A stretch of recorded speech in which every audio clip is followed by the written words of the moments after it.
نحمده ونصلي على رسوله الكريم أما بعد فأعوذ بالله من الشيطان الرجيم بسم الله الرحمن الرحيم رب اشرح لي صدري ويسر لي أمري واحلل عقدة من لساني يفقهوا قولي۔ ہماری آج کی گفتگو کا موضوع ہے صبر و برداشت۔ دنیا کی زندگی میں کوئی انسان بھی رنج و غم، مصیبت و تکلیف، آفت و ناکامی اور نقصان سے بے خوف نہیں رہ سکتا۔ ہر انسان پر کسی نہ کسی وقت ایسی چیز آتی ہی ہے جو اسے ناگوار ہوتی ہے، جو اسے ناپسند ہوتی ہے، اور یوں بسا اوقات انسان کو ناپسندیدہ حالات میں ڈال کر اس کی آزمائش کی جاتی ہے۔ قرآن پاک میں اللہ تعالیٰ فرماتے ہیں وَنَبْلُوكُمْ بِالْخَيْرِ وَالشَّرِّ فِتْنَةً، ہم تمہیں اچھے برے حال میں مبتلا کر کے تمہاری آزمائش کریں گے۔ ایک اور جگہ پر فرمایا خَلَقَ الْمَوْتَ وَالْحَيَاةَ لِيَبْلُوَكُمْ أَيُّكُمْ أَحْسَنُ عَمَلًا، اس نے موت اور زندگی کو بنایا تاکہ وہ تمہارا امتحان لے کر دیکھے، تمہیں آزما کر دیکھے کہ تم میں اچھے کام کون کرتا ہے۔ اچھے وقت میں، اچھے حالات میں اچھا بننا، موافق ماحول میں، خوشگوار حالات میں، یہ مشکل نہیں ہوتا، لیکن اس وقت اچھا بن کے دکھانا جب انسان پر ایسے حالات آئیں جو اس کے لیے تکلیف اور پریشانی کا باعث ہوں، اس کی مرضی کے مطابق نہ ہو، ایسے میں ہی کسی انسان کا صحیح طور پر پتہ چلتا ہے کہ وہ دراصل کیسا انسان ہے۔ اب جب بھی کوئی مشکل آتی ہے یا مصیبت آتی ہے تو اس وقت انسان کے سامنے دو راستے ہوتے ہیں۔ ایک تو یہ کہ اس مشکل یا مصیبت کا صحیح طور پر مقابلہ کرے، اس میں مثبت رویہ اختیار کرے، صبر سے کام لے، اور دوسرا راستہ یہ کہ انسان اس پر چیخے چلائے، پریشان ہو، حواس کھو بیٹھے، مایوسی کا شکار ہو۔ اب ان دونوں راستوں کو دیکھ کر آپ خود فیصلہ کر سکتے ہیں کہ کون سا راستہ آپ کے حق میں زیادہ مفید ہو سکتا ہے۔ کسی بھی آنے والی مشکل یا آزمائش کو اگر انسان رب کا فیصلہ سمجھ کر قبول کر لیتا ہے تو اس صورت میں انسان کے اندر صبر آ جاتا ہے، اور اگر انسان مایوس ہوتا ہے، اس فیصلے کو قبول نہیں کرتا، اللہ سے ناراض ہوتا ہے، تو حاصل کچھ بھی نہیں ہوتا، اس اجر کو بھی چھوڑ بیٹھتا ہے جو صبر کی صورت میں اسے اس مصیبت پر مل سکتا تھا، اس سے بھی ہاتھ دھو بیٹھتا ہے، اور دوسری طرف مسئلہ حل بھی نہیں ہوتا۔ اس کے برعکس جو لوگ مصیبت پر صبر کرتے ہیں ان کے بارے میں قرآن پاک میں آتا ہے وَبَشِّرِ الصَّابِرِينَ الَّذِينَ إِذَا أَصَابَتْهُمْ مُصِيبَةٌ قَالُوا إِنَّا لِلَّهِ وَإِنَّا إِلَيْهِ رَاجِعُونَ أُولَئِكَ عَلَيْهِمْ صَلَوَاتٌ مِّن رَّبِّهِمْ وَرَحْمَةٌ وَأُولَئِكَ هُمُ الْمُهْتَدُونَ، اور خوشخبری ان لوگوں کو دیجیے جو مصیبت پر صبر کرتے ہیں اور کہتے ہیں کہ ہم اللہ کے ہیں اور اللہ ہی کی طرف ہمیں واپس جانا ہے۔ ان لوگوں پر ان کے رب کی طرف سے بڑی عنایات ہوں گی اور اس کی رحمت ہوگی، اور ایسے ہی لوگ راہ ہدایت پر ہوتے ہیں۔ گویا مصیبت کے وقت صبر کرنے والا اللہ تعالیٰ کی خاص رحمت اور عنایت کا مستحق ہو جاتا ہے۔ یہاں ایک سوال یہ پیدا ہوتا ہے کہ اگر انسان اللہ تعالیٰ کا محبوب ہے اور اللہ تعالیٰ اپنے بندوں سے پیار کرتا ہے تو پھر انہیں مشکل میں کیوں ڈالتا ہے، ان کا امتحان کیوں لیتا ہے؟ تو بات یہ ہے کہ دنیا میں بھی امتحان کے بغیر انسان کی اصل قدر و قیمت سامنے نہیں آتی۔ مثلا ایک ماں اپنے بچے سے پیار کرتی ہے لیکن اس کو اسکول بھیجتی ہے، جب امتحان کا وقت آتا ہے تو گھر نہیں بٹھا لیتی، امتحان کے لیے بھیجتی ہے تیار کر کے، اور امتحان سے جب بچہ گزرتا ہے تو ہی وہ پہچانتا ہے کہ اب وہ کس قابل ہے۔ کامیابی امتحان کے بعد ہی آتی، بغیر امتحان کے تو کامیابی کا تصور ہی نہیں۔ اسی طرح ہم دیکھتے ہیں کہ دنیا کی تاریخ میں جس طرح کے بھی لوگ آئے، خواہ وہ نیک آئے یا بد آئے، اچھے یا برے، انبیاء اور صالحین تھے یا فاسقین و فجار تھے، آزمائشیں ہر ایک کی زندگی میں آئیں۔ اس دنیا میں سب کو امتحانوں سے گزرنا پڑا۔ ہاں، یہ فرق ضرور ہے کہ اللہ کے پیاروں نے اللہ کی طرف سے آئے ہوئے امتحان پر کبھی شکوہ نہیں کیا، بے صبری سے اور جلد بازی سے کام نہیں کیا، بلکہ اس کے برعکس صبر سے کام لیا۔ نبی صلی اللہ علیہ وسلم نے فرمایا کہ اذا احب اللہ قوما، جب اللہ کسی قوم سے، کسی گروہ سے محبت کرتا ہے، ابتلاہم، تو ان کو آزما لیتا ہے۔ گویا آزمائش اللہ کی طرف سے کسی ناراضگی کی علامت ہی نہیں، بلکہ بسا اوقات وہ اس کی محبت کی علامت ہوتی ہے۔ پھر فرمایا کہ جو شخص اس پہ راضی ہو جاتا ہے اللہ اس کے لیے راضی ہو جاتا ہے، اور جو ناراض ہوتا ہے اللہ تعالیٰ اس سے ناراض ہو جاتا ہے۔ لیکن وہ لوگ جو کسی بھی دکھ، تکلیف اور آزمائش کے وقت صبر کرتے ہیں تو ان کے بارے میں خوشخبریاں بھی ہیں۔ ایک جگہ پر آتا ہے ان اللہ مع الصابرین، اللہ صبر کرنے والوں کے ساتھ ہے۔ وبشر الصابرین، صبر کرنے والوں کو بشارت دے دو۔ اور قیامت کے دن تو صبر کرنے والوں کا اجر بے پناہ ہے۔ حدیث میں آتا ہے قیامت کے روز دنیا میں عافیت سے رہنے والے جب آزمائش میں مبتلا لوگوں کے اجر کو دیکھیں گے، یعنی قیامت کے دن جو ان کو اجر ملے گا اس کو دیکھیں گے تو تمنا کریں گے کہ اے کاش دنیا میں ہماری جلد کینچیوں سے کاٹ دی جاتی اور ہم بھی صبر کرتے اور آج ہمیں بھی اتنا بڑا اجر ملتا۔ اور اس کے علاوہ جو بھی مصیبت، تکلیف، حتیٰ کہ کانٹا بھی چبھتا ہے بندہ مومن کو تو اللہ تعالیٰ اس کے بدلے میں بھی انسان کے گناہ معاف کرتا رہتا ہے۔ اس لیے کبھی بھی اس بات پر پریشان نہیں ہونا چاہیے کہ کوئی مصیبت جو آ گئی تو یہ شاید اللہ تعالیٰ کی ناراضگی ہی کا ذریعہ ہے۔ نہیں، اسی پریشانی میں آپ اللہ کی رضا کو بھی پا سکتے ہیں۔ نبی صلی اللہ علیہ وسلم نے فرمایا جس مسلمان کو کوئی قلبی اذیت، جسمانی تکلیف، بیماری، رنج، دکھ، غم، کچھ بھی جو پہنچتا ہے، حتیٰ کہ اگر اسے کانٹا بھی چبھ جاتا ہے اور وہ اس پہ صبر کرتا ہے تو اللہ تعالیٰ اس کے بدلے اس کے گناہوں کو معاف کر دیتا ہے۔ اس لیے تکلیف مانگنی تو نہیں چاہیے، عافیت کی دعا پسندیدہ ترین دعاؤں میں سے ہے، لیکن اگر تکلیف آ جائے تو اس پر واویلا نہیں کرنا چاہیے، اس کو اللہ کا فیصلہ سمجھ کر قبول کر لینا چاہیے اور اس وقت صبر سے کام لینا چاہیے۔ اب سوال یہ پیدا ہوتا ہے کہ صبر کیا کیسے جائے؟ تو اس کے لیے شعوری کوشش کی ضرورت ہوتی ہے۔ حدیث پاک میں آتا ہے من یتصبر یصبرہ اللہ، جو صبر کرے گا اس کو اللہ صبر دے دے گا۔ تو گویا سب سے پہلے نیت اور ارادے کی ضرورت ہے،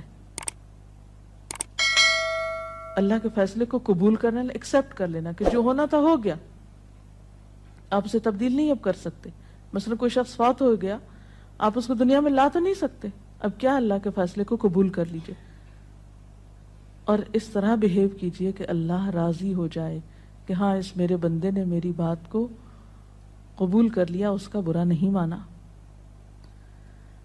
پھر اسی طرح انسان اپنے رب کی طرف سے ملنے والی نعمتوں کو اس موقع پہ یاد کرے۔ جب ایک چیز جاتی ہے تو بہت سی ہمارے پاس بھی تو ہوتی ہیں، عموماً ہم اس کے پیچھے تو بہت روتے ہیں جو چلی جاتی ہے، اور جو نعمتیں ابھی ہمارے ہاتھ میں ہیں، ابھی ہمارے پاس ہیں، ان پر ہماری توجہ ہی نہیں جاتی۔ مثلا خدا نخواستہ بچوں میں سے اگر ایک فوت ہو گیا تو باقی تو ہیں۔ اگر خدا نہ خواستہ اولاد نہیں تو والدین تو ہیں، وہ نہیں بہن بھائی تو ہیں، صحت سلامتی عطا کی ہے، ساری نعمتیں اگر انسان ان کا احساس کرتا رہے، ان کا ذکر کرتا رہے، ان کو تسلیم کرتا رہے، تو انسان کے اندر صبر و رضا کی کیفیت پیدا ہوتی ہے۔ اور پھر اگر پھر بھی دل میں صبر نہ آئے تو ان لوگوں کے حالات پر نظر ڈالی جائے جو ہم سے زیادہ مصیبتوں کا شکار ہیں۔ اگر ہم کسی ایک بیماری میں خدا نخواستہ مبتلا ہیں تو ان لوگوں کو جا کر ہسپتالوں میں دیکھیے جو ایک وقت میں کئی ایک بیماریوں میں مبتلا ہیں۔ تو ہمیشہ تکلیف میں اپنے سے بڑی تکلیف والے پہ نظر ڈالیں گے تو اپنی بھول جائیں گے۔ اور اس کے ساتھ ساتھ یہ ہے کہ انسان کو دعا بھی کرتے رہنا چاہیے۔ قرآن پاک میں بھی ایسی دعائیں ملتی ہیں جیسے ربنا افرغ علینا صبرا وتوفنا مسلمین، ربنا افرغ علینا صبرا وثبت اقدامنا، ان دعاؤں کو بھی پڑھنا چاہیے۔ اسی طرح حضرت ابن عباس کا بیان ہے کہ نبی صلی اللہ علیہ وسلم جب کسی رنج و غم میں مبتلا ہوتے تو یہ دعا کیا کرتے تھے، لا الہ الا اللہ رب العرش العظیم، لا الہ الا اللہ رب السماوات و رب الارض و رب العرش الکریم۔ تو اللہ کا ذکر، اس کی دی ہوئی نعمتوں کا شکر انسان کے لیے صبر کے معاملے کو آسان کر دیتا ہے۔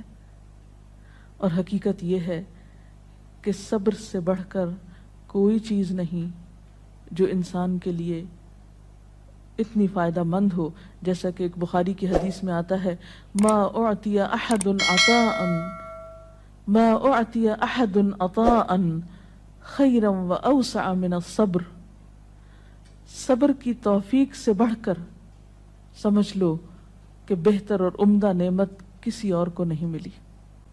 یعنی جس کو صبر کرنے کی توفیق ہو گئی، ہمت ہو گئی، تو سمجھ لیجئے کہ اس کو سب سے بڑھ کر نعمت مل گئی۔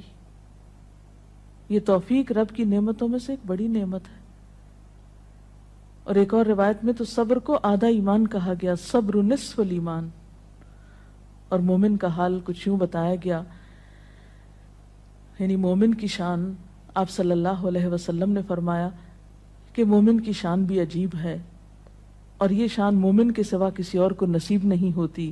ان اصابتہ سراء شکر فکان خیر لہ وان اصابتہ ضراء صبر فکان خیر لہ، کہ اگر اسے راحت اور خوشی ہوتی ہے تو وہ شکر کرتا ہے، اس طرح اپنی نیکی کو بڑھا لیتا ہے، اور اگر اسے کوئی تکلیف پہنچتی ہے تو صبر کرتا ہے، اور اس سے وہ اپنے درجے بڑھا لیتا ہے۔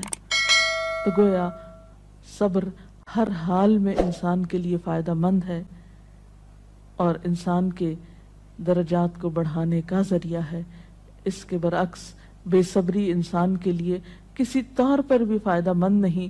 بے صبری سے کوئی کام نہیں بنتا، بے صبری سے کوئی بھی نتیجہ نہیں نکلتا، آپ تقدیر کے کسی فیصلے کو پلٹا نہیں سکتے۔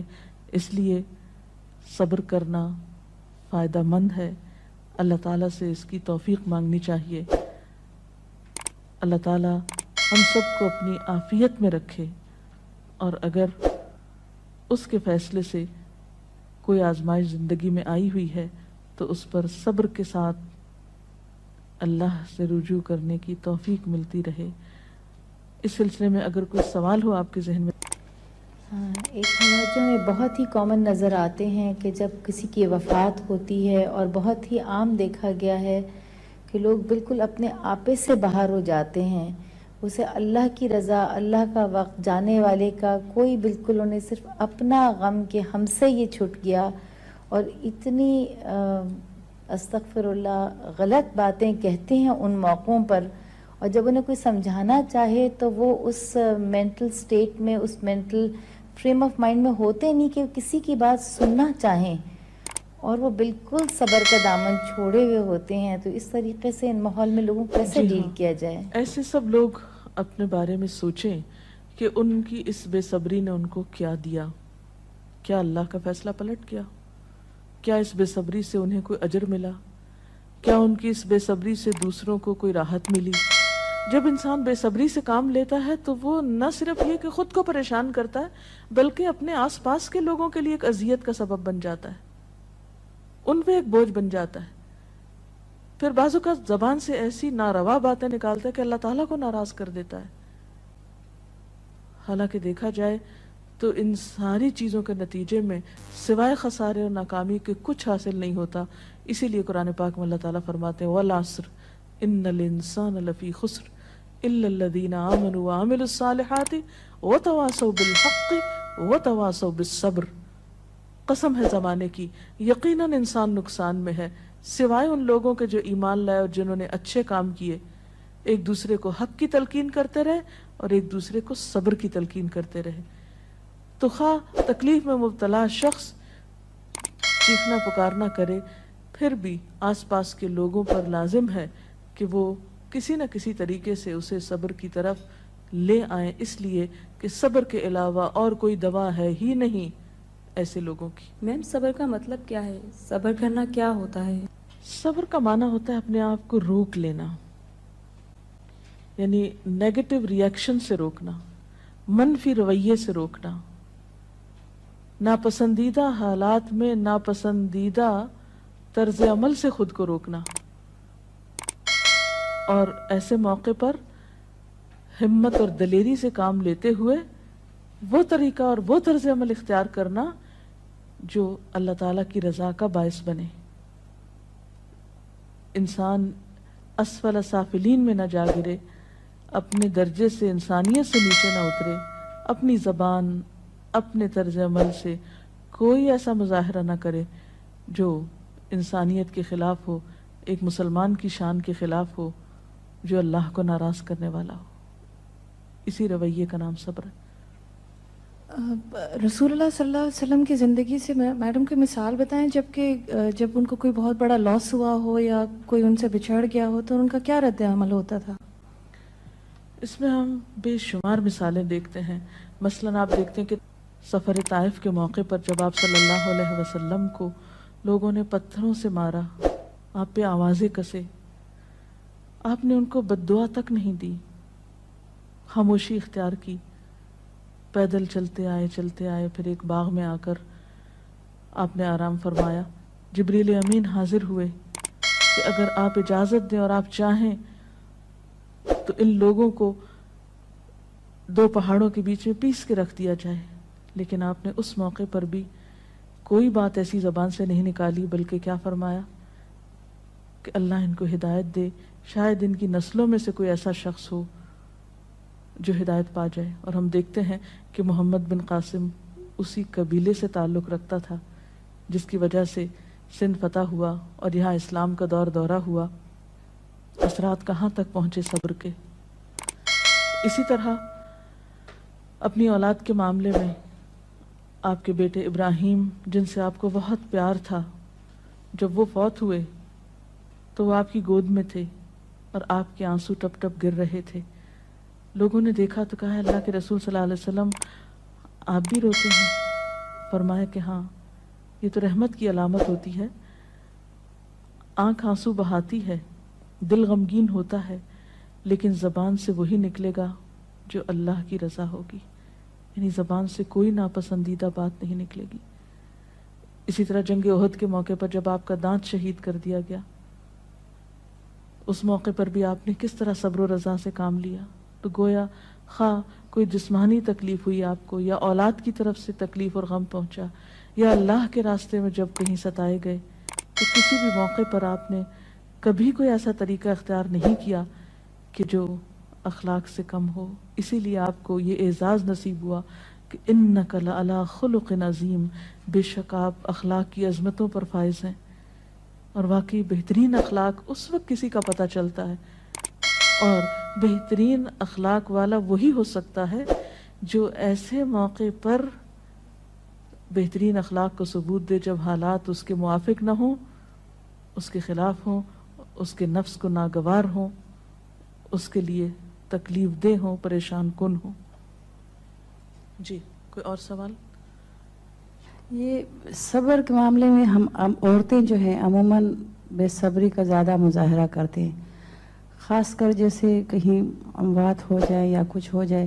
لیکن کچھ ایسی خواتین بھی ہوتی ہیں جو اس وقت بہت زیادہ صبر کرتے ہیں، لیکن پھر وہی ہماری جو ہم عورتیں جو ہے اس وقت اس کو یہ تانا دیتی ہیں بہت سنگ دل ہے، سخت دل ہے، اور وہ الٹا اس کو متاثر ہونے کے بجائے، اس کو زیادہ اس کو کرنے کے بجائے اس کو تانے دے کے معاشرے میں اس کا جینا زیادہ. تو اس معاملے میں جو ہے امہات المومنین کی کوئی ایسی مثالیں